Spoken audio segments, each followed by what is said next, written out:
মুসলিম বিশ্বের দ্বিতীয় বৃহত্তম ধর্মীয় সমাবেশ বিশ্ব ইজতেমা এবার ৩ পর্বে অনুষ্ঠিত হবে। এবারের ইজতেমাকে সুষ্ঠু ও শান্তিপূর্ণভাবে সম্পন্ন করতে গাজীপুর মেট্রোপলিটন পুলিশ, জেলা প্রশাসন, গাজীপুর সিটি কর্পোরেশন সহ বিভিন্ন সংস্থা ও প্রতিষ্ঠানের পক্ষ থেকে ব্যাপক প্রস্তুতি গ্রহণ করা হয়েছে। ইজতেমার প্রথম ২ পর্ব সূরায়ে নেজাম বা জুবায়েরপন্থীরা করবেন, তৃতীয় পর্ব করবেন সাদপন্থীরা। মৌখিকভাবে এই তথ্য জানালেও কোনো প্রজ্ঞাপন দেওয়া হয়নি।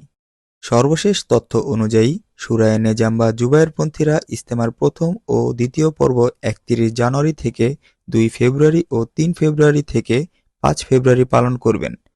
তারপর ১৪ থেকে ১৬ ফেব্রুয়ারি ইজতেমা পালন করবেন মাওলানা সাদপন্থীরা।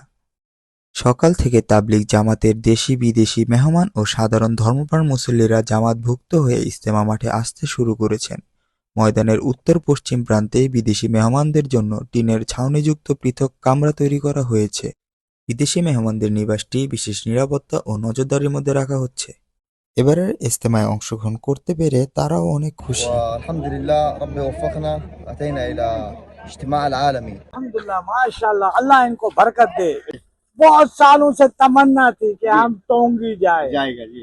दुआ करता था, सुना था टोंगी में इज्तिमा होता है। अच्छा लग रहा है, अल्लाह का एहसान है, खुश है। बहुत अच्छा लग रहा है। अल्लाह अल्लाह का एहसान है, बहुत अच्छा है, बहुत खिदमत वाला है इधर। खिदमत वाला बहुत है, बहुत अच्छा है माशाल्लाह। बहुत अच्छा। अल्लाह ने ये बांग्लादेश के जमीन को अल्लाह ने कबूल किया है और इधर वालों के दिल को भी अल्लाह ने कबूल किया है। তাবলীগের মেহনত একটি দ্বীনের অন্যতম মেহনত এবং দ্বীনের ধারক বাহক হচ্ছেন হযরত উলামায়ে কেরাম। ধর্মপ্রাণ মুসল্লি ভাইয়েরা উলামায়ে কেরামের তত্ত্বাবধানে থেকেই তাবলীগের মেহনত করতে চান। এই সংখ্যাটা এত ব্যাপক যে টঙ্গী ইজতেমা মাঠের ১৬০ একর জায়গায় তাদের অবস্থান করাটা খুব কষ্টদায়ক হয়ে যায়।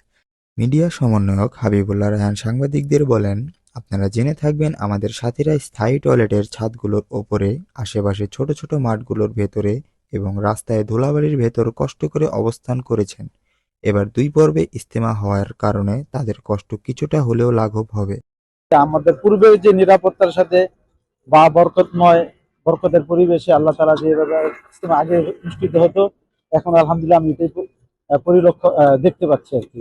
আমরা কুমিল্লা থেকে আসছি। আগে আসলে যায় পরবর্তীতে যে মজমাগুলো আসবে ওই মজমাগুলো কিভাবে ময়দানে থাকবে তাদের তরতিব ঠিক করার জন্য। এখন আমরা শরীয়তপুর ছিলাম, শরীয়তপুরতে একদিন আগে আইছি যেন মাঠে খালি জায়গা পাই।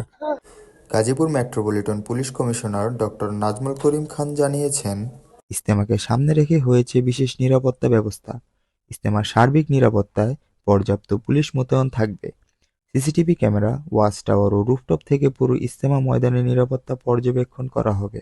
আমরা ৫টি সেক্টরে ভাগ করে আমরা নিরাপত্তা সাজিয়েছি। ১৬টি ওয়াচ টাওয়ার থাকবে এবং সেই ওয়াচ টাওয়ার থেকে আমরা নিরাপত্তা ডিউটি দেখব, বাইনোকুলার দিয়ে আমরা দেখব। সাব কন্ট্রোল রুম থাকবে আমাদের ১৫টি, সেখানে আপনারা যার কোনো অসুবিধা হয় সাব কন্ট্রোলে সেখানে রিপোর্ট করলেই আমরা তাৎক্ষণিক ব্যবস্থা নেব। পুরো মাঠটি ৩৩৫টি সিসি ক্যামেরা আওতাধীন থাকবে, যে সিসি ক্যামেরা দিয়ে আমরা কোথায় কি হচ্ছে এবং প্রতিটি জায়গা প্রতিটি ইঞ্চি আমরা সিসি ক্যামেরাটা আওতা থাকবে। আমরা প্রত্যেকটি জায়গা আমরা লক্ষ্য রাখতে পারবো, যার মাধ্যমে আমরা নিরাপত্তা দিয়ে যেতে পারবো। তিনি আরও জানান, বিশ্ব ইজতেমা ময়দান ও আশেপাশে নিয়ন্ত্রণ কক্ষ থাকবে পুলিশ এবং সশস্ত্র বাহিনী।